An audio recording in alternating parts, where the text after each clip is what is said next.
Hello दोस्तों, मैं आपका गाइड, आपका दोस्त अनुराग पांडे और आप देख रहे हैं हमारा यूट्यूब चैनल। जैसा कि आप जानते हैं, भारत का प्राचीन इतिहास चल रहा था। तो भारत के प्राचीन इतिहास में हमने पिछले कक्षाओं में, पिछली वीडियोज़ में हमने पढ़ा था बौद्ध धर्म, जैन धर्म। उससे भी पहले हमने पढ़ा था वैदिक काल। उससे भी पहले क्या पढ़ा था हमने?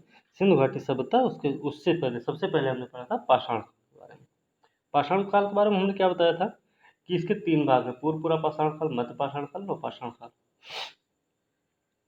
तो मध्य पाषाण काल के बारे में हमने क्या बताया? फिर आपको नवपाषाण के बारे में बताया। फिर हमने सिंधु घाटी सभ्यता के बारे में भी बताया कि उसके कुछ स्थल हैं जहाँ से कुछ चीज़ों के अवशेष मिलते हैं, कुछ चीज़ों के साक्ष्य मिलते हैं, और खुदाई करने के बाद ही वो साक्ष्य प्राप्त होते हैं।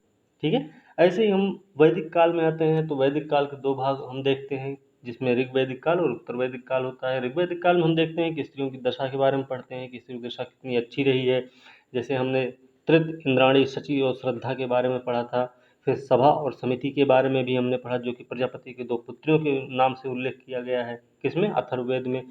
फिर उत्तर वैदिक काल में देखते हैं कि महिलाओं की स्थिति में थोड़ी सी गिरावट देखने को मिलती है। ठीक है। फिर दूसरी चीज़ क्या है कि इसमें पशु बलि प्रथा पर बल दिया जा रहा है उत्तर वैदिक काल में। तो इन सब कारणों से क्या होता है कि उत्तर वैदिक काल, जैसे कि आप जानते हैं कि 1000 से 600 बीसी के बीच में उत्तर वैदिक काल चलता है। उत्तर वैदिक काल में ये सब चीज़ें जब आती हैं, लोगों में असमानता फैलती है। अच्छा, उत्तर वैदिक काल में एक चीज़ और आप जानते हैं कि जो समाज का वर्ण विभाजन हुआ था वो इस समय जन्म के आधार पर हो गया था, जबकि ऋग्वैदिक काल में हम देखते हैं तो कर्म के आधार पे समाज का बंटवारा हुआ था। ठीक है। तो अब क्या है कि जब उत्तर वैदिक काल में ऐसी चीज़, यानी कि जन्म के आधार पे बंटवारा हो रहा है समाज में वर्ण का, तो हमें अब क्या होता है कि जैसे योग्य नहीं है फिर भी उस वर्ण में रखा गया उस व्यक्ति को। तो ये सब चीज़ें थोड़ी सी अब खराब स्थिति देखने को मिलती है समाज में, कि लोगों के रवैये थोड़े से अच्छे नहीं हो रहे हैं। लोग पशु बलि पर बल दे रहे हैं, महिलाओं की स्थिति खराब हो रही है, छुआछूत की भावना पैदा हो रही। फिर उसी के एवज में क्या होता है कि 2 नए धर्मों का उदय होता है। वो 2 नए धर्म कौन है? वो 2 नए धर्म जो हैं वो आपके बौद्ध धर्म और जैन धर्म होते हैं। तो इन दोनों में क्या है, ये दोनों की क्या कहते हैं कि हिंसा हिंसा नहीं होनी चाहिए। ठीक है। ये अहिंसा पर बल देते हैं। फिर इसी तरीके से कुछ चीज़ें बताते हैं, समाज में थोड़ी समरसता पैदा रहे, समरसता समाज में रहे, सब लोग एक मिले भाव से रहें। तो ऐसी शिक्षा ये लोग देते हैं, ये दोनों धर्म। ठीक है। तो इसके बाद हम क्या देखते हैं, अगले आगे आने देखते हैं कि शैव, भागवत और शाक्त धर्म के बारे में भी पढ़ते हैं, वो भी इसी के परिप्रेक्ष्य में आए कि बौद्ध और जैन धर्म की तरफ लोगों का रुझान होता है, क्योंकि अब एक नए धर्म की ज़रूरत है इस समय, जिससे कि जो हिंदू धर्म में जो भी थोड़ी कमियां हैं, जो भी थोड़ी सी गलतियां नहीं, उनको क्या है अब सुधारना है। तो थोड़ा सा अब शैव धर्म आ रहा है, फिर शैव है, भागवत और शाक्त धर्म जैसे जैसे धर्मों का उदय होता है। ठीक है। अब हम आज की वीडियो में बात करेंगे छठी सदी बीसी राजनीतिक दशा, मतलब छठी सदी जो 600 बीसी की राजनीतिक दशा है, आज हम उसके बारे में पढ़ेंगे। अब उसके बारे में क्यों पढ़ना है? क्योंकि उसके बारे में अगर हम नहीं पढ़ेंगे तो हमें पता नहीं चलेगा कि उस समय चल क्या रहा था। ठीक है। कि भारत जितना बड़ा आज दिख रहा ऐसे ही था, ऐसे ही उत्तर प्रदेश, मध्य प्रदेश जैसे राज्य थे, या फिर उस समय की स्थिति कुछ और थी। ठीक है। तो उस चीज़ को हम जानने के लिए देखेंगे कि राजनीतिक दशा जो रही है 6ठी शताब्दी ईसा पूर्व में, वो कैसी रही। ठीक है। तो हम बात करते हैं बुद्ध। बुद्ध कौन? गौतम बुद्ध। गौतम बुद्ध के जन्म से पहले, गौतम बुद्ध के जन्म से पहले उत्तर भारत में क्या हुआ था कि पूरे उत्तर भारत को 16 बड़े बड़े राज्यों में बांट दिया गया था। ठीक है। ये कहाँ से पता चलता है आपको? अंगुत्तर निकाय एक ग्रंथ है बौद्ध धर्म का, जिससे पता चलता है कि बुद्ध के जन्म से पहले उत्तर 16 जनपदों में बटा हुआ था, जो हम बोलते हैं 16 महाजनपद। ठीक है। तो इस चीज़ को ध्यान में रखना है और वीडियो को पूरा देखा करें आप लोग।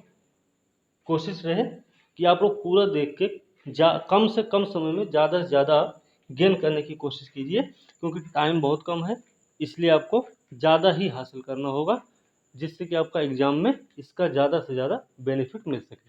ठीक है, तो आगे बढ़ते हैं। अब बात करते हैं भगवती सूत्र में भी ऐसे ही मिलता है, जैसे अंगुत्तर निकाय में मिल रहा है कि 16 महाजनपद की वो का वर्णन हो रहा है, उसी तरीके से अब भगवती सूत्र में भी हो रहा है यही चीज़।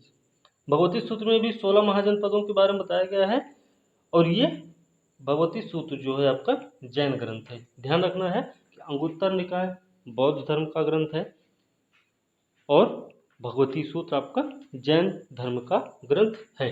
ठीक है, चलिए आगे चलते हैं। पाणिनि का अष्टाध्यायी एक बुक है। कल हमने एक चीज़ बताया था, शैव भागवत और शाक्त धर्म जब पढ़ा रहे थे, तो उसमें हम बताए थे कि जो पाणिनि ने किसको, वासुदेव के जो पूजा मतलब अनुयायी लोग हैं, वासुदेव के जो अनुयायी रहे हैं, उनको उन्होंने वासुदेवक कहा था। इस चीज़ को ध्यान रखना है कि हमने ये बता दिया था कि पाणिनि ने ही वासुदेव के अनुयायियों को वासुदेवक कहा था। तो ये चीज़ आपको ध्यान में रखनी है। ठीक है, तो पाणिनि के जो अष्टाध्यायी एक बुक है, अष्टाध्यायी का मतलब क्या है कि अष्ट है। अष्टाध्यायी का मतलब क्या है, इसके दो भाग कर देते हैं, एक है अष्ट और एक है अध्याय। तो इसके क्या है, 8 अध्याय होंगे, 8 अध्याय होंगे, तभी तो ये बन रहा अष्टाध्यायी। तो अष्टाध्यायी में क्या बताया गया है कि 22 महाजनपदों का उल्लेख किया गया है। ध्यान ये रखना है कि अलग अलग किताबों में अलग अलग चीज़ें बताई गई हैं, और वो किताबें जो हैं अलग अलग धर्मों से संबंधित हैं। जैसा कि अंगुत्तर निकाय के बारे में बताया हमने, बौद्ध धर्म से संबंधित है। भगवती सूत्र के बारे में बताया हमने, ये जैन ग्रंथ है। और उसी तरीके से पाणिनि की अष्टाध्याय के बारे में बताया, जिसमें कि 22 महाजनपदों का उल्लेख मिलता है। अब आगे देखते हैं क्या है। अब देखिए, एक चीज़ आप अलग से फैक्ट याद रखिए कि जो जैन ग्रंथ का भगवती सूत्र है, इसमें 16 महाजनपदों का उल्लेख तो मिलता है, लेकिन इसमें जो है कुछ चीज़ें जो हैं अलग हैं। क्या क्या अलग हैं, जैसे कि भगवती सूत्र में बताया जाता है अंग, मल्ल, मगह या मगध। जैसे क्या, अब देखते हैं, रुकिए, देखिए जैसे भगवती सूत्र में क्या बताया गया है, अंग, अंग है, मल्ल है, मगह है या मगध है। राइटिंग पे नहीं जाना है, सिर्फ ध्यान रखना कि आपके कंटेंट अच्छे होने चाहिए। ठीक है, आगे है मोली। मोली, मोली क्या है, मोली को, मोली है, फिर कौशल है। कौशल आपका कहाँ पे था, वर्तमान समय का अयोध्या का क्षेत्र जो है वो कौशल में था। अयोध्या आपका फैजाबाद पूरा ये सब मिला के आसपास का जो एरिया था कौशल था। ठीक है, कौशल है, काशी है, वज्ज है। इनके अलावा जो अंगुत्तर निकाय और भगवती सूत्र के महाजनपदों के नाम जो है वो अलग अलग हैं। मतलब जो भगवती सूत्र और अंगुत्तर निकाय में हैं, उसमें अंग है, मल्ल है, मगध है, मोली है, और कौशल, काशी और वज्ज, इनके नाम सेम हैं। बाकी दोनों में जो नाम मिलते हैं 16 महाजनपदों के, तो इनके नाम जोड़ लीजिए कितने हैं, बाकी जो बचते हैं उनके नाम अलग अलग दिए गए हैं। ये चीज़ आपको ध्यान में रखनी है, या भूलेंगे नहीं। ठीक है, चलिए आगे बढ़ते हैं। आगे देखते हैं कि बुद्ध के समय जो ये, अब देखिए आगे क्या है कि महाभारत और पुराणों में चंपा का नाम क्या बताया गया है, मालिनी।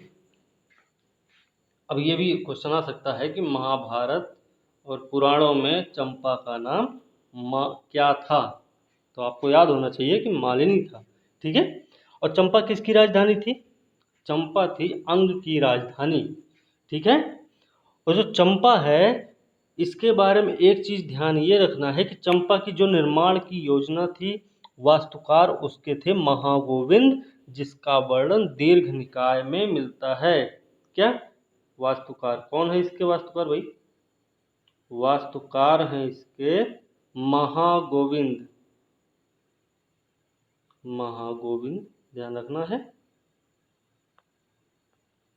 ठीक है, महागोविंद ऐसे ही हो गया। महागोविंद, ध्यान रखना इसका वर्णन हमें दीर्घ निकाय में मिलता है। किसमें मिलता है? दीर्घ निकाय में मिलता है। ये चीज ध्यान रखनी है आपको कि यह दीर्घ निकाय में ऐसा बताया गया है कि जो चंपा की निर्माण की योजना थी थे महागोविंद। ठीक है, चलिए। और महाभारत और पुराणों में चंपा को माली, ये ध्यान रखना है, और चंपा राजधानी है अंग की। ठीक है, चलिए आगे चलते हैं। अब महापरिनिर्वाण, महापरिनिर्वाण में, महापरिनिर्वाण क्या था?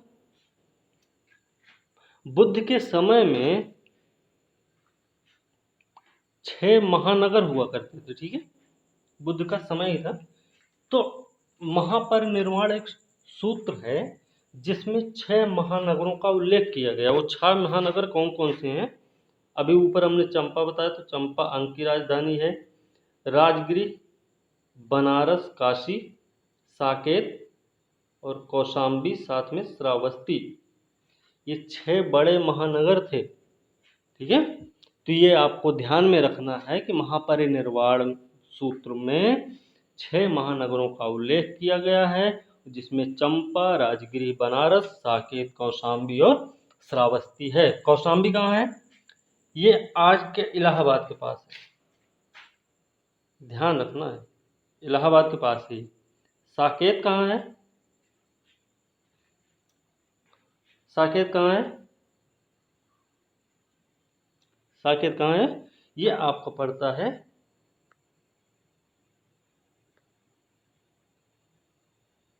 अभी हम आगे देखेंगे, आप परेशान ना हो, हम आगे भी देखेंगे क्या कहाँ था। ठीक है, तो हमने बता दिया बहरहाल साकेत कहाँ था। अवध रीजन, अवध रीजन जो था वो साकेत में था। ठीक है, साकेत वहीं पे था इस समय। बनारस तो आप जानते हैं, काशी, वाराणसी। राजगिरी, वैशाली, याद करिए राजगिरी। ठीक है, राजगिरी क्या था? बौद्ध धर्म से संबंधित कुछ था, यहाँ पे ध्यान रखना थोड़ा सा।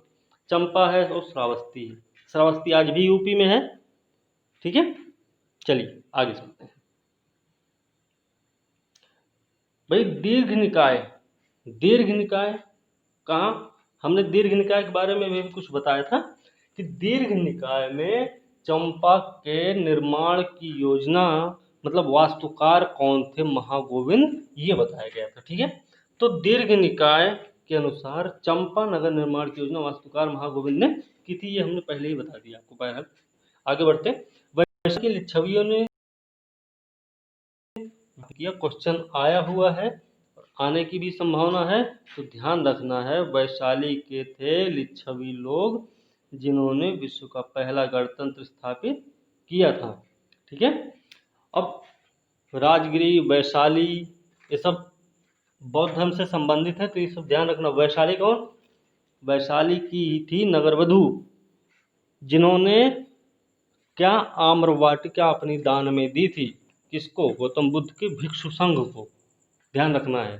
ठीक है, वैशाली की ही थी। कौन थी? क्या नाम था उनका? आम्रपाली नाम था। आम्रपाली ट्रेन भी आज के टाइम में चलती, हो सकता है उन्हीं के नाम पे चल रही हो। ठीक है, इस चीज़ को ध्यान रखें। चलिए आगे बढ़ते हैं। सुत्त निपात में वैशाली को मगधमपुरम कहा गया है। ठीक है, सुत्त निपात में वैशाली को मगधमपुरम कहा गया है। ये चीज़ आपको ध्यान रखनी है कि वैशाली को मगधमपुरम कहा गया, तो आपको याद होगा सुत्त निपात में कहा गया। ठीक है, चलिए आगे चलते हैं। आगे बात करते हैं, महाजनपद हैं, उनकी राजधानी है, और वर्तमान के क्षेत्र के बारे में बात करेंगे। ठीक है, तो अब देखो महाजनपद, उनकी राजधानियाँ, तो एक तो है कुरु। कुरु की राजधानी क्या है? इंद्रप्रस्थ कि पांचाल? पांचाल महाजनपद था, ध्यान ये रखना है। ठीक है, तो कुरु की राजधानी इंद्रप्रस्थ है। और ये कहाँ पे है भाई? कुरु इंद्रप्रस्थ है, तो ये समझ लीजिए आपका मेरठ, दिल्ली और थानेश्वर के आसपास का इलाका है, जो कि उस समय कुरु था, जिसकी राजधानी इंद्रप्रस्थ हुआ करती थी। ठीक है, आगे देखते हैं पांचाल। पांचाल कहाँ है? पांचाल की राजधानी दो है, एक अहिच्छत्र और एक काम्पिल। ठीक है। अब पांचाल में अगर अहिच्छत्र और काम्पिल हैं तो आपको ये भी ध्यान रखना है कि हो सकता है उत्तरी क्षेत्र और दक्षिणी क्षेत्र में विभाजन हुआ रहा हो। यही है ना, उत्तरी कौशल, दक्षिणी कौशल, ऐसे ही तो राजधानियां रही। तो ये उत्तरी क्षेत्र अहिच्छत्र, दक्षिणी की काम्पिल्य है, ये ध्यान रखना। ठीक है। फिर आगे है शूरसेन।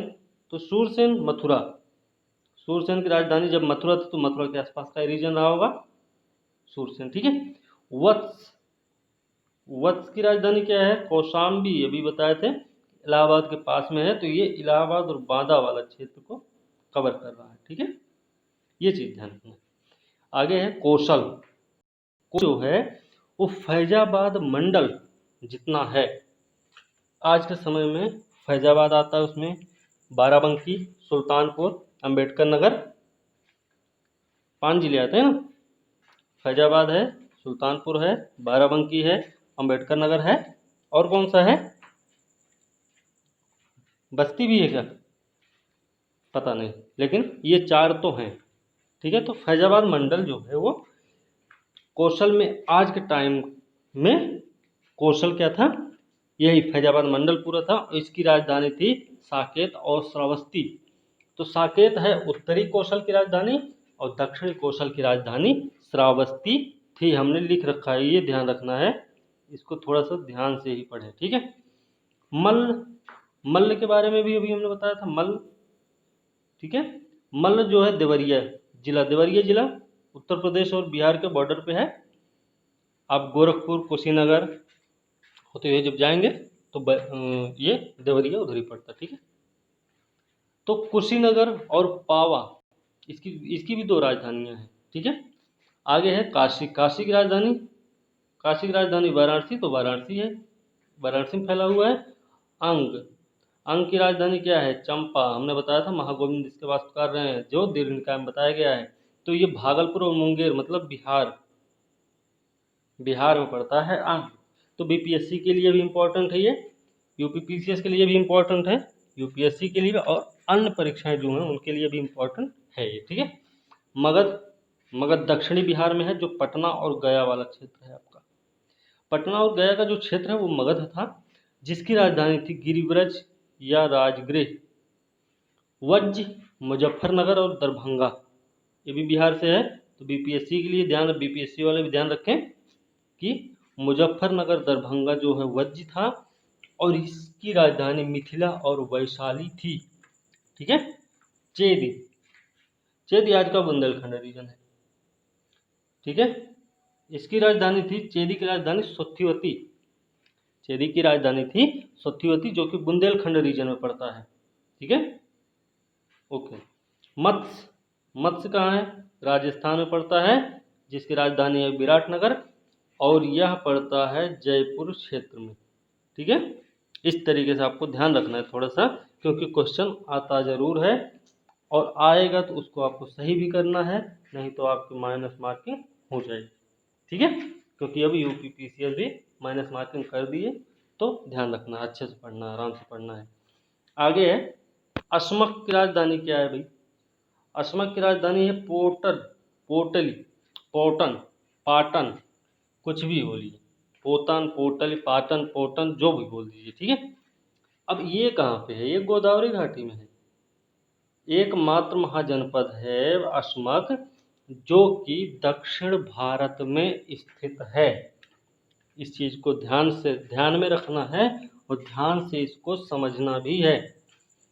उसके आगे अवंती, अवंती की राजधानी क्या है भाई? उज्जैनी एक है, दूसरी है महिष्मती। उज्जैनी 2 राजधानियां हैं किसकी? अवंती की। अवंती के बारे में हम पढ़ेंगे, चंड प्रद्योत के उसमें कुछ रहा है, उनको कुछ बीमारी उमारी हो गई थी, फिर उनके लिए एक वैद्य भेजे गए थे, ऐसा कुछ हम पढ़ेंगे, अभी आगे पढ़ेंगे, अभी नहीं पढ़ेंगे। ठीक है। आगे जब पढ़ेंगे तब बताएंगे आपको। तो अवंती की राजधानी एक उज्जैनी है, एक महिष्मती है। उज्जैनी उत्तरी अवंती की राजधानी, और दक्षिणी अवंती की राजधानी है महिष्मती। महिष्मती के बारे में आप, जब आप मूवी देखे होंगे बाहुबली, बाहुबली में महेशमती का नाम आता है, तो ध्यान रखना है महेशमती, वही से याद कर लेना आप लोग। ठीक है, तो महेशमती और उज्जैनी दो राजधानियाँ किसकी, अवंती की हैं। ठीक है, आगे देखते हैं। गांधार एक है, गांधार की राजधानी तक्षशिला थी, और इस ये जो है पेशावर और रावलपिंडी में पड़ रहा, नाम से ही आपको पता होना चाहिए कि पाकिस्तान में है। पेशावर और रावलपिंडी दोनों पाकिस्तान में स्थित हैं इस समय। तो जब वहाँ पे ये था, तो गांधार भी आपका वहीं पे है। ठीक है, ये ध्यान रखना।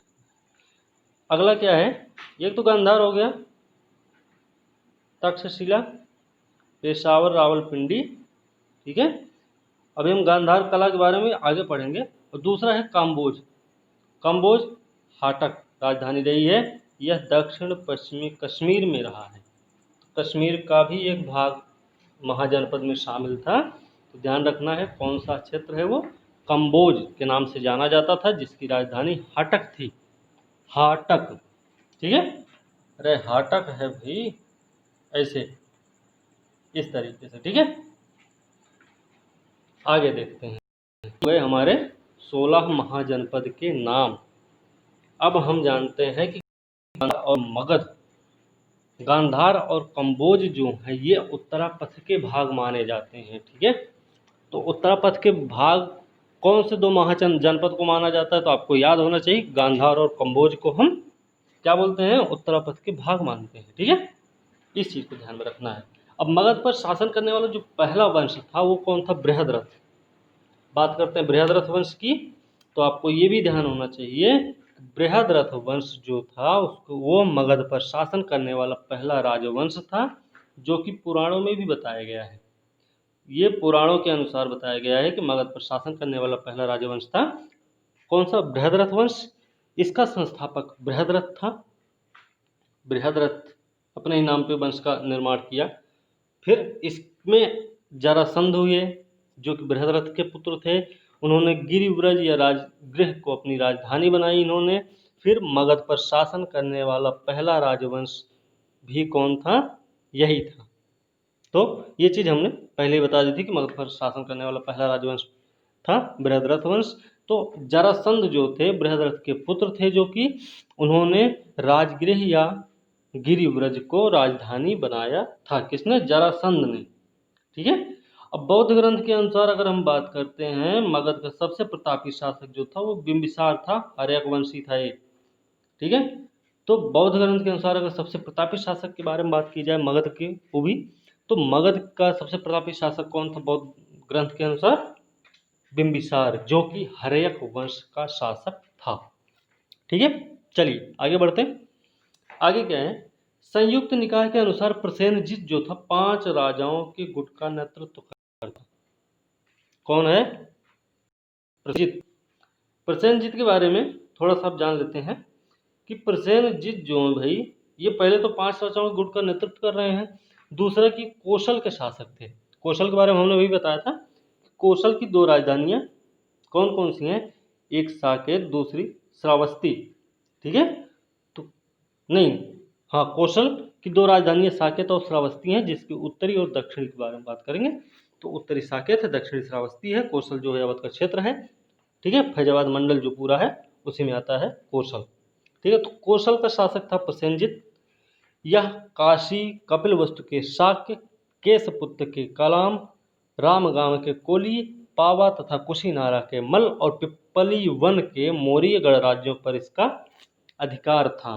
तो ध्यान ये रखना है, काशी, कपिलवस्तु, केशपुत्र, रामगांव, पावा, कुशीनारा, पिप्पली वन गणराज्यों पर इसका अधिकार था। जो बताया गया ना कि 5 राजाओं के गुट का नेतृत्व करता था, वही है।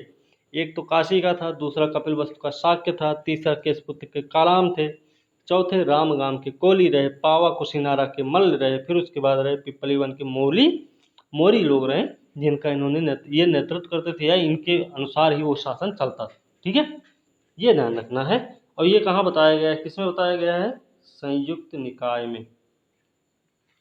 उदयन और वासुदत्ता की कथा जो है उज्जैन से संबंधित है, ध्यान रखना है। उदयन और वासव दत्ता की जो कथा है वो उज्जैन से संबंधित है। मध्य प्रदेश पीसीएस का क्वेश्चन भी है, ये यूपी पीसीएस में भी आ चुका है, बीपीएससी ने भी पूछ रखा है। तो ध्यान रखना है कि ये क्वेश्चन जरूर से जरूर पूछा जा सकता है, रिपीट क्वेश्चन हो सकता है, तो ये ध्यान रखना है आपको, ठीक है। तो उदयन वासव दत्ता की जो कथा है वो उज्जैन से संबंधित है, ठीक है। इसको इसलिए पढ़ना जरूर क्योंकि एमपी वालों के लिए स्पेशल है, यूपी और बिहार के लिए ये इतिहास, ठीक है। ठीक, ध्यान रखिए आगे से सारी चीजें। उज्जैन से संबंधित वादव उदयन और वासव दत्ता की कथा जो है उज्जैन से संबंधित है।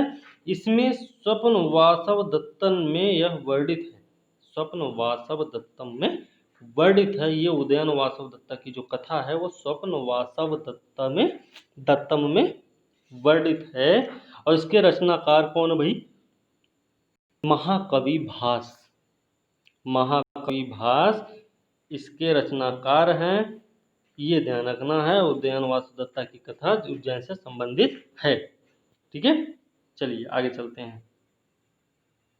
जीवक हमने बोला था ना कि एक है, कोई जाएगा उज्जैन, अवंती जाएगा वो इलाज करने किसी राजा का, तो चंड प्रद्योत को क्या हो जाता है, कोई बीमारी हो जाती है उनको। अब कौन सी बीमारी है उनको भाई? पांडु रोग है। अब पांडु रोग क्या होता है ये हमें नहीं पता है, लेकिन पांडु रोग था उन्हें, ठीक है। पांडु रोग के बारे में हमें ज़्यादा नॉलेज नहीं है कि पांडु रोग होता क्या था, लेकिन पांडु रोग था किसको? चंड प्रद्योत को। इस बार एमपीपीसीएस का एक क्वेश्चन भी था, ठीक है। तो ये ध्यान रखना कि अवंती का राजा चंड प्रद्योत के पांडु रोग से ग्रसित होने पर उपचार करने के लिए बिंबिसार ने जीवक को भेजा था। क्यों? क्योंकि प्रद्योत और बिंबिसार की दुश्मनी थी नहीं, बहुत गहरी दोस्ती थी, इसलिए उन्होंने अपनी दोस्ती निभाई और उनको जीवक को क्या किया? प्रद्योत का इलाज करने के लिए भेज दिया था, ठीक है। चलिए आगे चलते हैं। अब चंड प्रद्योत बता दिए, एमपीपीसीएस का क्वेश्चन था, इस बार आया था ये क्वेश्चन, तो ये चीज़ ध्यान रखना। थोड़ा सा क्वेश्चन आते जरूर हैं, आपको सिर्फ पढ़ने की ज़रूरत है, ध्यान देने की ज़रूरत है। ये नहीं कि वीडियो को आप सुन नहीं रहे हैं, सिर्फ आप चलने दे रहे हैं, बस कान में रुई डाल के बैठ गए, ये नहीं होना चाहिए, ठीक है। तो मेहनत तभी सफल मानी जाएगी जब आप उस पर ध्यान देंगे, उस पर गौर करेंगे, उन चीज़ों पर गौर करेंगे जो आपको बताई जा रही हैं, तभी वो सफल माना जाएगा, ठीक है। और आपकी भी मेहनत तभी सफल मानी जाएगी जब आप सफल हो जाएंगे। ये भी चीज़ें ध्यान रखनी है आपको। ऐसे नहीं कि आप बैठे हैं दिन भर 12 घंटे बैठे हैं, लेकिन आप 12 घंटे बाद उठते हैं, आपसे कुछ पूछ लिया जाए, आपको कोई पेपर सॉल्व करना हो तो आपको वो समझ ना आए, फिर आप कहें हमने पढ़ा तो 12 घंटे लेकिन आया कुछ नहीं हमें। ये भी चीज़ें ध्यान रखनी है, ये चीज़ें मायने रखती हैं आपके लिहाज, आपके भविष्य के लिए, ठीक है। चलिए आगे बढ़ते हैं। एक चीज़ ये है कि ये कोई क्वेश्चन तो नहीं है, अभी ये क्वेश्चन कोई कहीं आया हुआ नहीं है, लेकिन ये ध्यान रखने नॉर्मल सी है जनरल नॉलेज के लिए कि सिक्कों का जो अध्ययन होता है उसको न्यूमिस्मैटिक्स बोलते हैं। ये चीज़ आपको ध्यान रखनी है, ऐसे ही नॉर्मल ध्यान रखें। कभी कोई पूछ ले, मान लीजिए आप तैयारी कर रहे हैं, गांव में गए, किसी ने पूछा अरे सिक्के बहुत हैं हमारे पास, अच्छा ये बताइए सिक्कों जो रखता होगा, ठीक है, या उसका जो अध्ययन उद्यन करता है उसको क्या बोलते होंगे? तो आपको पता होगा तो आप बता देंगे, नहीं बता पाएंगे। फिर नहीं बता पाएंगे तो हो जाएगा अरे वो तो टाइम पास कर रहे हैं वहाँ पे, चाहे आप दिन भर पढ़ रहे हो बैठ के कमरे में। गांव वाला तो यही सोचते हैं ना, गांव वाला क्या सोचता है कि आप सिर्फ अपना टाइम पास कर रहे हैं, और आपके पिताजी जी बोल रहे अरे लौंडा आपका ऐसे ही है, ठीक है। तो ये चीज़ें ध्यान रखनी। भारत के प्राचीनतम सिक्के को आहत या पंचमार्क कहा जाता था। भारत के जो प्राचीनतम सिक्के रहे हैं उनको आहत या पंचमार्क कहा जाता था, जो कि चांदी के होते थे, ठीक है। पंचमार्क मतलब चोट मार देना, हथौड़ी उथौड़ी उठाइए किसी पे आप चोट मारिए तो वो निशान पड़ जाता, वैसे ही कोई पंचमार्क टाइप का था वो, उसी को आहत भी बोलते थे, ठीक है। महावंश टीका है, एक किताब है महावंश टीका, जिसके अनुसार ये कहा गया है कि शिशुनाग जो था वो एक लिच्छवी राजा की वैश्या पत्नी से पैदा हुआ था। ये भी क्वेश्चन आ चुका है, तो ये भी ध्यान रखना है। शिशुनाग एक लिच्छवी राजा की वैश्या पत्नी से पैदा हुआ राजा है, जो कि महावंश टीका में बताया गया है। ठीक है, चलिए आगे बात करते हैं। बुद्ध घोष की एक किताब है सुमंगल विलासिनी, मिलान करने के लिए आ सकता है, क्या नाम है तो आपको याद होना चाहिए, सुमंगल विलासिनी इसका नाम है। ठीक है, शेषनाग ने मगध की सीमा मालवा तक पहुंचाई थी। कौन शेषनाग? वही जो लिच्छवी की के राजा की वैश्या पत्नी का पुत्र है शेषुनाग, उसने ही क्या किया था कि मगध की सीमा को कहाँ तक पहुंचाया? मालवा तक। ठीक है, तो ये आपको ध्यान रखना है। मालवा कहाँ पड़ेगा? मालवा आपका मध्य प्रदेश में है। ठीक है, चलिए आगे चलते हैं। शिशुनाग ने एक काम और किया है कि गिरिव्रज के बाद वैशाली को दूसरी राजधानी बनाया। तो गिरिव्रज को राजधानी किसने बनाई थी? आपको पता होना चाहिए। तो जरासंध ने क्या किया था? गिरिव्रज या राजगृह को अपनी राजधानी बनाया था। गिरिव्रज या राजगृह को राजधानी किसने बनाया? ने। और जो शिशुनाग आया तो वो क्या किया? वैशाली को दूसरी राजधानी बना दिया अपनी। तो इसका क्रम भी आता है कैसे? अभी तो दो मिले, कौन सा? पहले तो गिरिव्रज, क्वेश्चन आ चुका है ये, और दूसरा क्या है आपका? वैशाली। दूसरा क्या है? वैशाली, ये ध्यान रखना है। ठीक है, आगे और भी है, अभी बताएंगे आपको। शेषनाग ने क्या किया? गिरिव्रज के बाद राजधानी बना दिया वैशाली को अपने। ठीक है, चलिए आगे चलते हैं। पुराणों में कालाशोक को काकवर्ण कहा गया है। काकवर्ण हो सकता है काला काला रहा हो, काकवर्ण इसीलिए कहा गया होगा। काक का मतलब काला, वर्ण का मतलब रंग, काले रंग का रहा होगा इसलिए उसको काला काकवर्ण कहा गया, ऐसा ही कुछ होगा। तो पुराणों में कालाशोक को काकवर्ण कहा गया है। इसने क्या किया? पाटलिपुत्र को राजधानी बनाया। तो अब ध्यान रखना है कि सबसे पहले गिरिव्रज,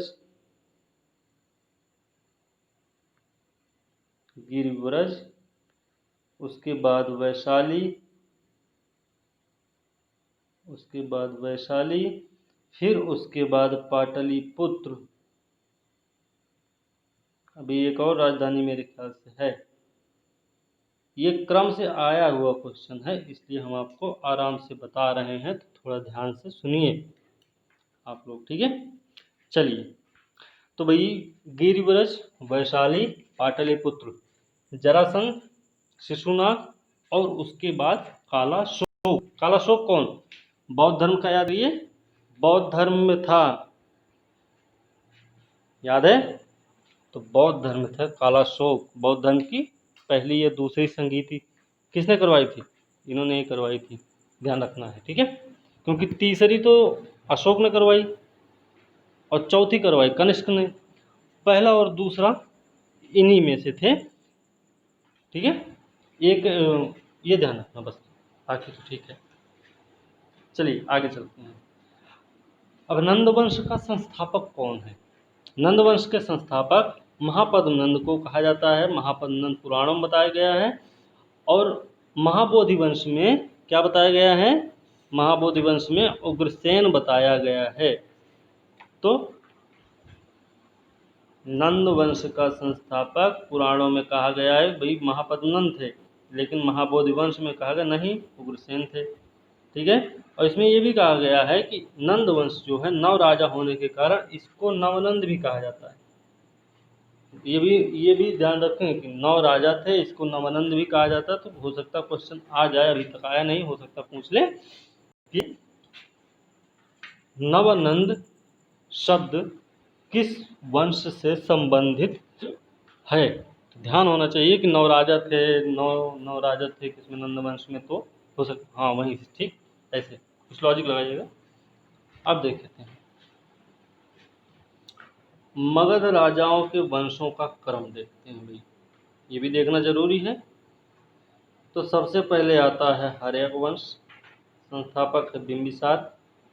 ठीक है, दूसरा है शेषनाग वंश, जिसके संस्थापक हैं शिशुनाग। तीसरा है नंद वंश, संस्थापक है उग्रसेन महापद्म नंद। चौथा है मौर्य वंश, जिसके संस्थापक हैं चंद्रगुप्त मौर्य। ठीक है। तो इस तरीके से ध्यान रखना है, इनके राजाओं का क्रम। ये क्वेश्चन आ चुका है पहले भी और ये आगे भी आ सकता है। तो जो क्वेश्चन पहले आ चुके हैं उन पे थोड़ा ज़्यादा ध्यान देने की ज़रूरत है, क्योंकि उम्मीद रहती है कि वो क्वेश्चन पूछे जाएंगे ज़रूर। ठीक है, चलिए आगे चलते हैं।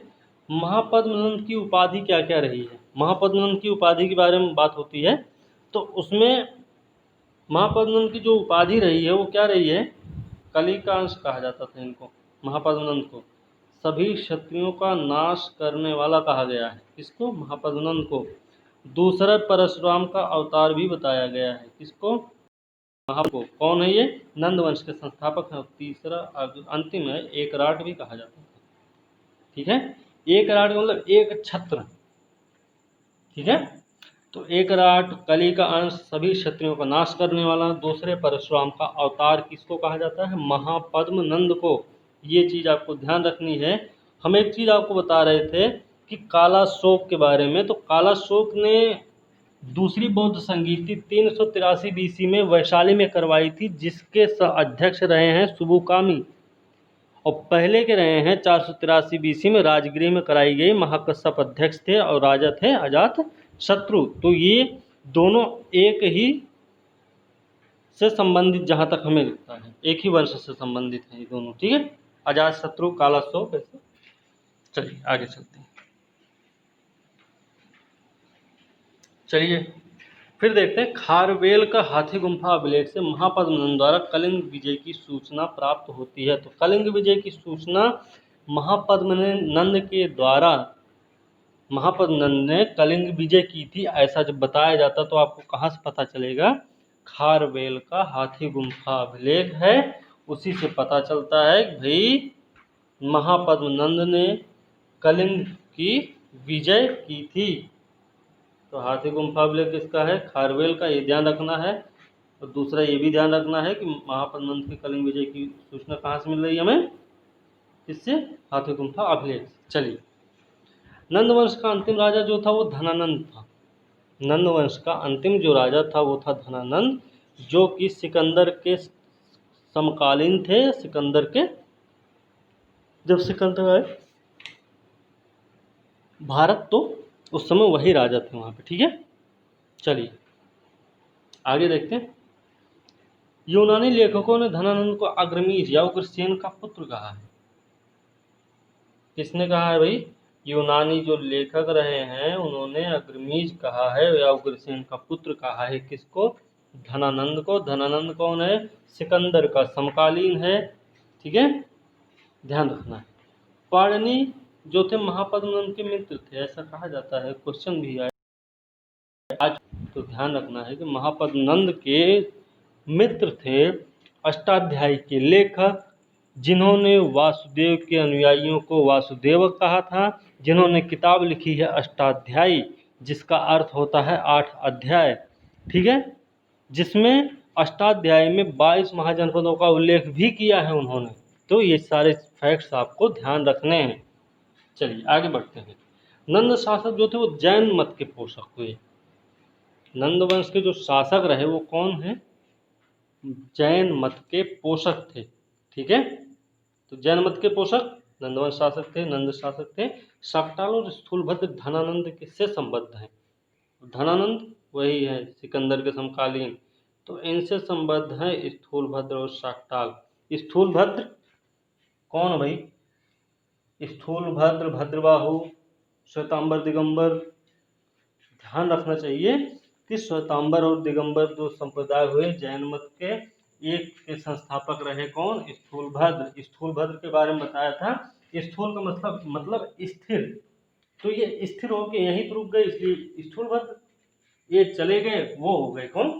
भद्रबाहु। भद्रबाहु मतलब भागते हुए, ऐसा कुछ सोचते। ठीक है, तो स्थूलभद्र श्वेतांबर के नेतृत्व करता है और भद्रबाहु जो है आपके दिगंबर के नेतृत्व करता है। ठीक है, तो ये चीज ध्यान रखना आपको। तो वही स्थूलभद्र है ये, और जो कि धनानंद से संबंधित हैं। ठीक है ना, चलिए आगे चलते हैं। आगे बात करते हैं यूनानी आक्रमण की। उससे पहले थोड़ा सा जान लेते हैं कुछ और चीज़ें जो एक्स्ट्रा हो सकता है कि आपसे पूछ लिया जाएगा। कंबोज के बारे में थोड़ा सा जानते हैं। कंबोज क्या है? अवंती के बारे में हमने बताया, पश्चिमी मध्य मालवा क्षेत्र में बसा हुआ था। राजधानी, उत्तरी राजधानी उज्जैनी, दक्षिणी आपकी महिष्मती थी। इसके साथ में हमने ये भी बताया था कि गौतम बुद्ध के समय यहाँ का राजा प्रद्योत था। और भेजा किसने था? बिंबिसार ने। किसको भेजा था? जीवक को। तो इसका मतलब बिंबिसार किस समय के हैं? गौतम बुद्ध के समय के हैं, ध्यान रखना है। उज्जैन के प्रद्योत का मगध के साथ मैत्रीपूर्ण संबंध था। हमने बताया भी था कि वो पांडु रोग हुआ उनको, फिर उनको क्या हुआ, उनके इलाज के लिए जीवक को भेज दिए गए। बिंबिसार ने कहा भाई जाओ हमारे मित्र की सेवा कर दो, हमारे मित्र का इलाज करके आओ। ठीक है, बाकी हो सकता है जो भी हो। बौद्ध पुरोहित थे महाकच्चायन ने प्रद्योत को बौद्ध धर्म की शिक्षा दी थी, ये भी ध्यान रखना है। प्रद्योत कौन? वही चंड प्रद्योत।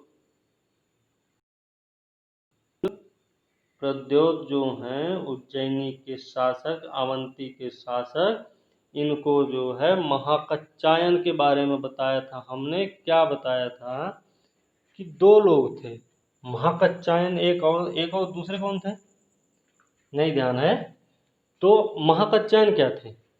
महाकच्चायन कौन थे? कि महाकच्चायन जो थे आपके, वो ये थे, मतलब क्या कहते हैं उनको, जो परंपरागत नियमों में आस्था रखने वाले लोग थे, उनको स्थविर या थेरावादी कहा गया था।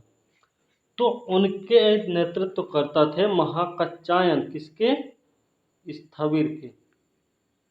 स्थविर किससे संबंधित है? बौद्ध धर्म से, ध्यान रखना है। स्थविर जब बौद्ध धर्म से संबंधित है तो इसका नेतृत्व करता कौन? महाकच्चायन।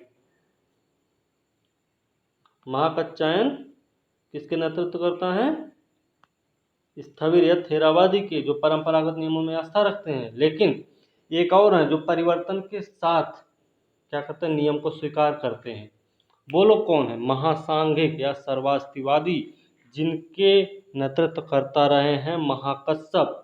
महाकश्यप के बारे में अभी हमने थोड़ी देर पहले आपको बताया था कि महाकश्यप जो थे वो पहली बौद्ध संगीति के अध्यक्ष थे, जिसकी जो अजात शत्रु के टाइम पर 483 बीसी में राजगृह में पहली बौद्ध संगीति हुई थी, उसके अध्यक्ष थे कौन? महाकश्यप। तो ये ध्यान रखना है आप लोगों को, ठीक है। इस तरीके से आपको जोड़ के पढ़ना है एक दूसरे से, तो आपको चीज़ें समझ में आने लग जाएंगी। चलिए बात करते हैं कंबोज वंश। कंबोज संघ क्या है? कंबोज संघ के बारे में कौटिल्य ने कहा था कि वार्ता शस्त्रोपजीवी संघ है। कंबोज संघ के बारे में कौटिल्य ने वार्ता शस्त्रोपजीवी संघ कहा था। इसका मतलब था यहाँ पे पशुपालन है, कृषि है, वाणिज्य है, शस्त्र है। इसके द्वारा लोग अपनी जीविका चलाते हैं। किसके द्वारा चलाते हैं? पशुपालन, कृषि, वाणिज्य, शस्त्र, इनके द्वारा लोग अपना जीविका चला रहे हैं। इसलिए कंबोज संघ को चाणक्य ने वार्ता शस्त्र उपजीवी संघ कहा था। ये चीज आपको ध्यान में रखनी है, ठीक है। आगे, कंबोज जो था वो अपने श्रेष्ठ घोड़ों के लिए प्रसिद्ध था, ठीक है। कंबोज हमने अभी बताया था महाजनपद था एक, कहाँ पे? कश्मीर वाला क्षेत्र था, जिसकी राजधानी थी हाटक, ठीक है। तो वही कंबोज संघ की बात कर रहे हैं हम। चलिए गंगा घाटी के कुछ गणराज्य रहे हैं बुद्ध काल में, उनके भी ध्यान रख लेते हैं। क्या है? गंगा घाटी में, गंगा घाटी में गणराज्य हैं। कब के? बुद्ध के समय में। उनके नाम क्या है भाई? उनके नाम है कपिल वस्तु के शाक्य, कपिल वस्तु के कौन है? शाक्य। ध्यान रखना, ऐसे अब इतना हम नहीं लिख पाएंगे ज़्यादा। सुम सुमारगिरी के भग, सुम सुमारगिरी के भग,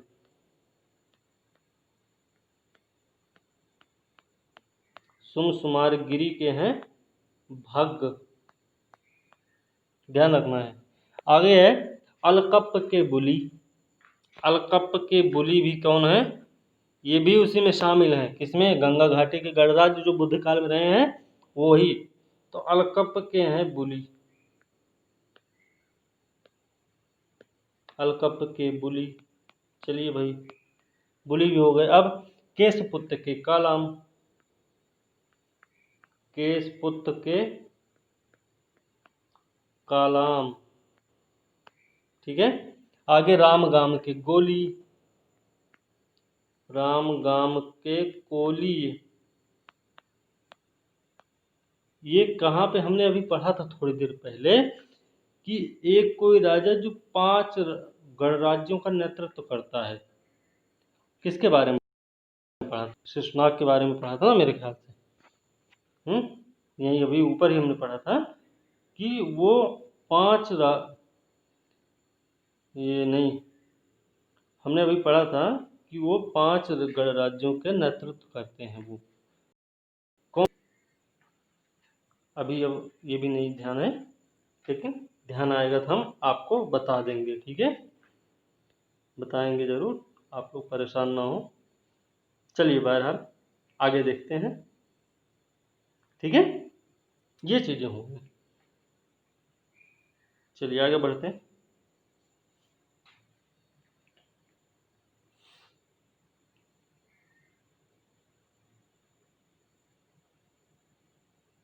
अच्छा ठीक है, अभी हम बताए थे वो, फिर हम भूल गए अभी।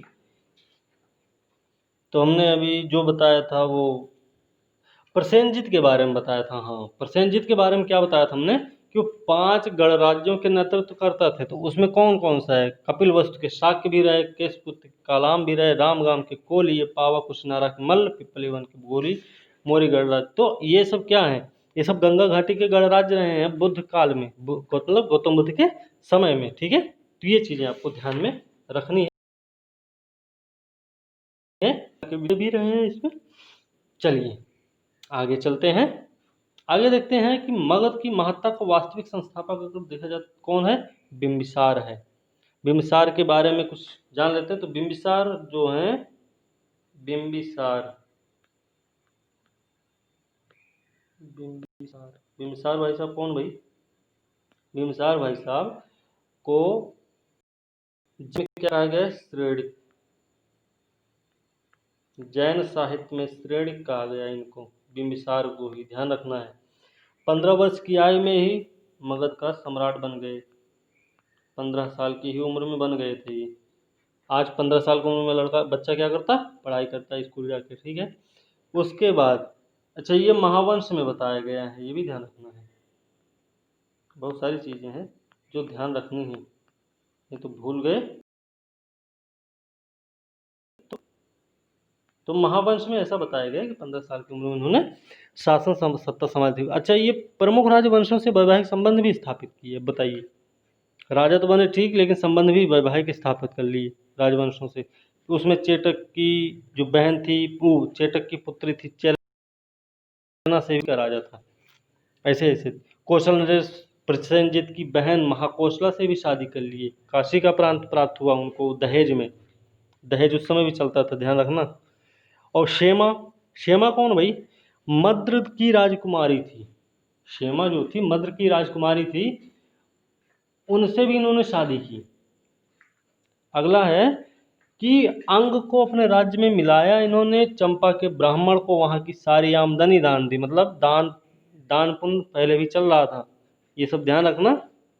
अब नहीं करते लोग, अब कम करने लग गए, ठीक है। तो ब्राह्मण को वहाँ पे चंपा के ब्राह्मण को क्या हुआ? वहाँ की सारी आमदनी उन्होंने क्या कर दी थी? दान कर दी थी। कहाँ की? चंपा की। अजातशत्रु ने बंदी बनाया किसको? बिंबिसार को। मतलब अजातशत्रु लड़का था बिंबिसार का, ध्यान रखना ये भी, ठीक है। अजातशत्रु, फिर कालाशोक अजातशत्रु का लड़का है। फिर कालाशोक जो है अजातशत्रु को भी बंदी बनाएगा। वही काम सेम चल रहा है, जो बिंबिसार के साथ अजातशत्रु कर रहा है वही अजातशत्रु के साथ कालाशोक भी करेगा, ठीक है। ये ध्यान रखना है।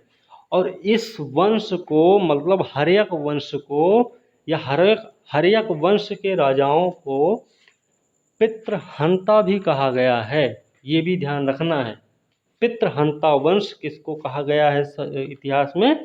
तो हर्यक वंशी राजाओं को कहा गया। क्यों? क्योंकि बिंबिसार को मारता है अजातशत्रु, अजातशत्रु को क्या करता है, ये भी जेल में डाल देता है कालाशोक, फिर कालाशोक के बाद जो भी होंगे वो सब भी वही करते हैं। तो ये सब लगभग चलता ही रहता है कुल मिलाकर, ठीक है। तो ये ध्यान रखना है। तो कालाशोक के बारे में बताया था कि पाटलिपुत्र पर राजधानी इन्होंने अपनी बनाई थी। अब भाई राजधानी का क्रम याद कर लो आप लोग कि राजधानी का क्रम क्या रहा है। मगध की राजधानी हम पढ़ रहे हैं, ठीक है। तो मगध की राजधानी 4 हैं। सबसे पहले तो राजगिरी, कौन भाई ये हैं जरासंध भाई साहब, ठीक है।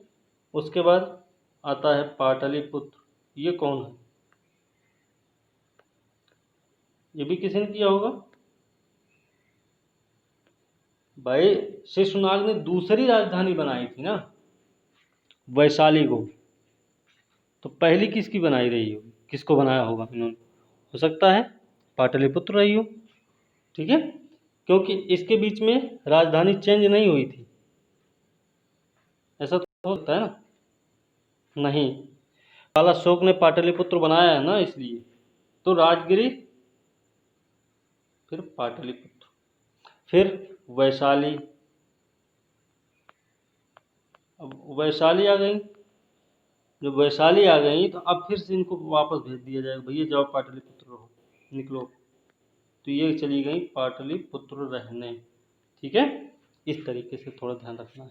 चलिए अब हम बात करते हैं यूनानी आक्रमण की। यूनानी आक्रमण क्या है?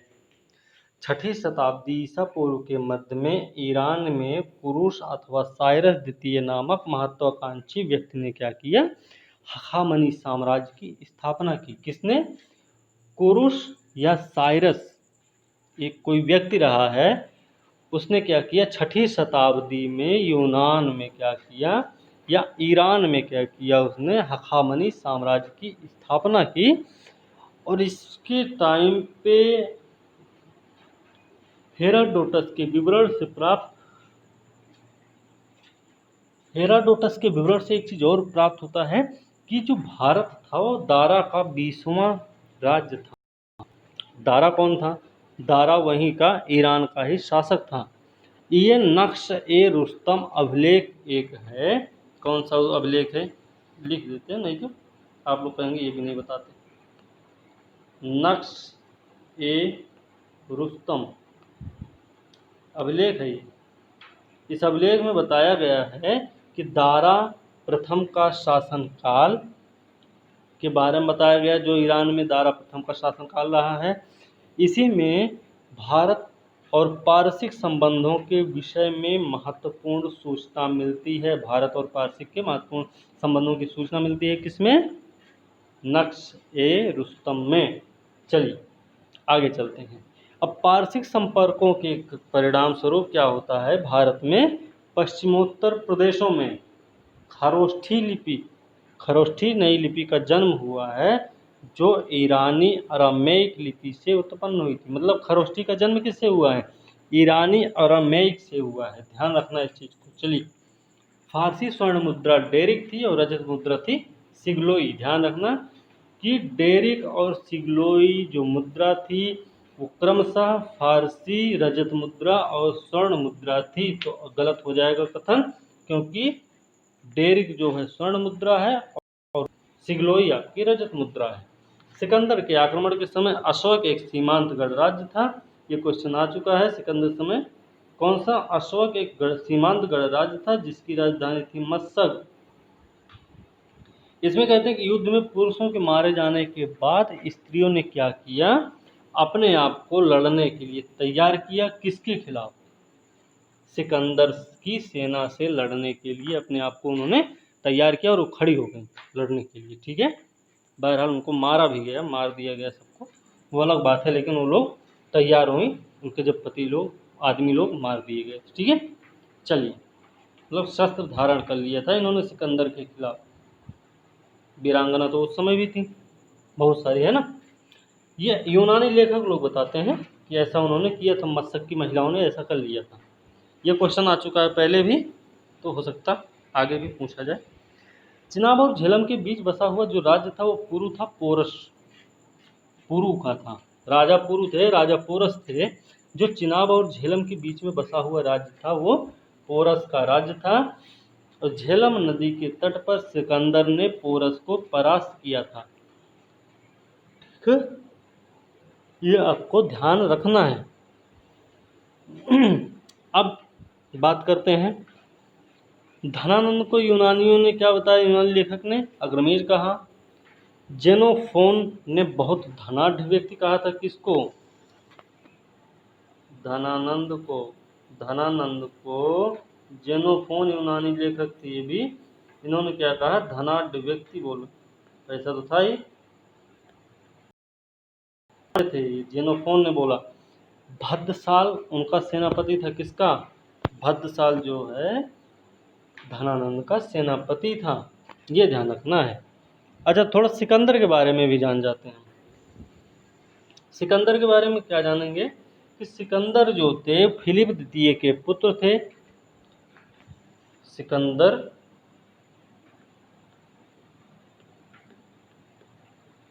फिलिप द्वितीय के पुत्र हैं ये, ऐसे लिख देते ना, फिलिप द्वितीय।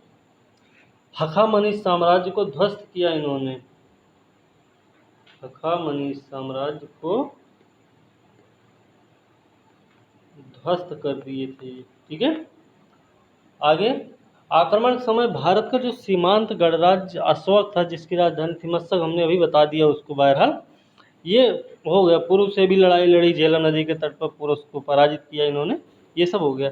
लेकिन ध्यान ये रखना है कि जब ये जाने लग जाते हैं तो इन्होंने निकैया और बड़केफला नगर की स्थापना की थी। और बड़केफला क्या है? बड़केफला सिकंदर के घोड़े का नाम था। ध्यान रखना है, सिकंदर के घोड़े का नाम था बड़केफला, और जो कि झेलम नदी के तट पर बसाया गया है सिकंदर के द्वारा जब ये वापस लौटने लगा था। और निकैया इनकी सेना से कुछ संबंधित थे, कोई थे निकैया। ठीक है। और अगर हम बात करें, सिकंदर का स्थलीय सेनापति था सेल्यूकस निकेटर। दो सेनापति थे, एक स्थलीय एक जलीय। स्थलीय था निकेटर, दूसरा जलीय था निर्याकस। तो इसी निर्याकस के नाम पर निकैया बसाया गया, ये भी ध्यान रखना आपको। ठीक है, तो स्थलीय सेनापति निकेटर, जलीय सेनापति आपका निर्याकस था। ठीक है, सिकंदर के आक्रमण के परिणाम स्वरूप भारत में भी तिथियों को लिखा जाने लगा। ध्यान रखना है कि सिकंदर के आक्रमण का फायदा तो ये है कि इस समय भारत में भी तिथियों को अब लिखा जाने लगा था। ठीक है, चलिए, तो सिकंदर की अगर हम बात करें कि उसका जो क्या चरम उत्कर्ष का चरम बिंदु रहा है, वो कौन सी नदी मानी जाती है? व्यास नदी। ये क्वेश्चन पहले आ चुका है। सिकंदर का चरम बिंदु, सिकंदर के उत्कर्ष का चरम बिंदु, उत्कर्ष का चरम बिंदु व्यास नदी है। व्यास नदी, ठीक है, ये है। और मृत्यु हुई इनकी, ये तो कोई वो नहीं, 323 बीसी में हुई, ये ध्यान रखें। आक्रमण के फलस्वरूप इन्होंने क्या किया? पश्चिमोत्तर भारत में कुछ स्थापित यूनानी उपनिवेश भी बनाए इन्होंने। वो नाम क्या थे? वही हमने बताया कि निकैया, बड़केफला, सिकंदरिया, तीन थे। बड़केफला, सिकंदरिया, निकैया। तो हमने ऊपर बड़केफला से निकैया के बारे में बताया था, सिकंदरिया के बारे में नहीं बताया है, तो वो आपको हम अभी बता दिए। ठीक है, आगे चलते हैं। व्यापारिक संपर्क के फलस्वरूप एक अलग से फैक्ट ये है कि व्यापारिक संपर्क के फलस्वरूप क्या हुआ? यूनानी मुद्राओं के अनुकरण पर भारत में, यूनानी मुद्राओं के अनुकरण पर, मुद्रा के अनुकरण पर भारत में उलूक शैली, उलूक शैली का विकास हुआ। ठीक है, उलूक शैली के सिक्के ढाले गए, विकास का है वो। ठीक है, तो विकास नहीं होगा, सिर्फ सिक्के ढाले गए। ठीक है, ये ध्यान रखना है। एक चीज़ और ध्यान रखना है कि सिकंदर की सफलता के कारण क्या रहे भाई। सफलता के कारण किसके? सिकंदर के। हमारी कौन सी सफलता? ठीक है, सफलता के कारण क्या रहे सिकंदर के? तो कारण रहे हैं इस भारत में केंद्रीय सत्ता का अभाव था। केंद्रीय सत्ता का अभाव। एक राजा है, वो कैसा है? वो अपना मदिरा पान सुरा सुंदरी सब में बिजी रहता है दिन रात। दूसरा क्या है कि पोरस जैसे हैं, एक आम्बी जैसे राजा हैं, वो क्या करते हैं, उनकी उसकी हेल्प करते हैं, उसके मदद करते हैं। चलो ठीक है, लड़ लो, कोई दिक्कत नहीं, हम आपकी हेल्प करेंगे। इस तरीके से सत्ता का अभाव, केंद्रीय सत्ता का ही अभाव था। क्यों? क्योंकि धनानंद पे भी कोई भरोसा नहीं करता था, वो हमेशा मस्त रहते थे, अपना आराम से रहते थे, राजा की तरह ही बैठते थे। फिर दूसरा, सिकंदर की फौज भी बड़ी अच्छी थी, लड़ने में बड़े माहिर थे वो लोग। तीसरा, देशद्रोही शासकों से मदद मिली। जैसे हमने अभी आम्भी के बारे में बताया कि आम्भी ने क्या किया था, सिकंदर की मदद की थी। भाई ठीक है, आप चल रहे हैं, चलिए लड़िए, हम आपके साथ हैं, आपको अपनी सेना दे देंगे और हम बताएंगे कहाँ से घुसना है, कहाँ से निकलना है, राजा कब सोता कब जागता है, ये सब हम खबर करते रहेंगे। घर का विभीषण था, घर का विभीषण उस समय कौन था? आम्भी था। पुरु तो लड़े थे, लड़ाई किए थे, लेकिन आम्भी लड़ाई नहीं किया था, वो बिना लड़े ही हार गया और सीधा बोल दिया कि हम भाई आपकी हेल्प करेंगे, चलिए। तो विभीषण का काम उसने किया, आम्भी ने किया था। ठीक है, तो आज का वीडियो यही समाप्त होता है। उम्मीद है कि आप लोगों को वीडियो बहुत अच्छी लगी होगी और लास्ट तक वीडियो देखा करें आप लोग, क्योंकि मेहनत तभी सफल मानी जाएगी हमारी जब आप कुछ कर जाएंगे। फीस आपसे नहीं ले रहे हैं, इसकी वसूलेंगे कि आप फीस हमें दीजिए फिर हम आपको वीडियो देंगे। ये वीडियो सारी फ्री में है, पूरा आप अच्छे से देखिए, उसको पढ़िए, समझिए, समझ के उसमें आप अपने एग्ज़ाम क्वालिफाई कर जाइए, वो हमारी फ़ीस हो जाएगी उसी दिन। तो इसी के साथ आज का क्लास समाप्त करते हैं। बाकी अगली क्लास के लिए, अगले क्लास के साथ हम कल मिलेंगे। तब तक के लिए नमस्कार, जय हिंद।